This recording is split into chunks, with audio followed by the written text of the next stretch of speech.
Баршаңызға сәлем, каналыма қош келдіңіздер.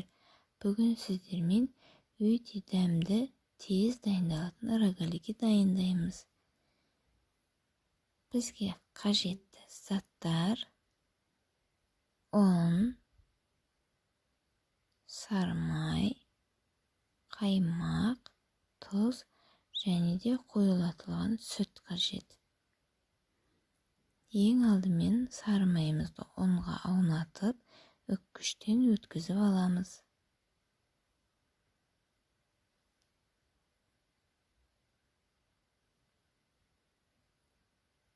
Үккіштен өткізіп болдық.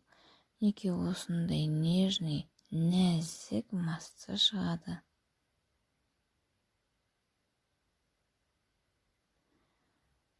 Шым-шым тұзымызды саламыз.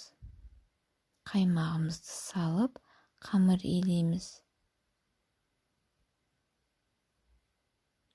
Қамырымыз дайын. Дайын болған қамырымызды жайып, бөліктерге бөлеміз.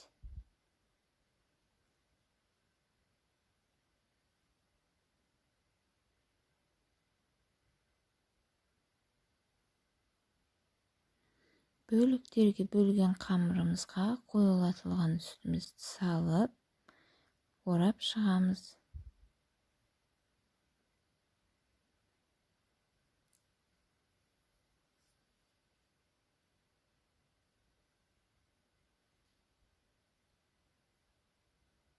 Бетіне жұмыртқаның сарысын жағамыз.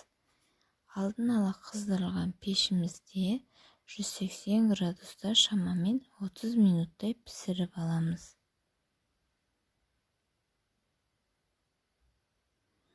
Рогаликиіміз дайын. Дайын болған рогаликиімізді қант ұнтағына аунатып аламыз.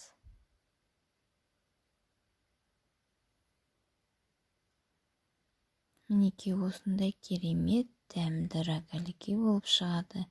Егер рецепт ұнаса, лайк басып комментарий жазуды және де каналыма жазылып, колокольчик все бастырмасын басуды ұмытпаңыздар. Баршаңызға ас болсын.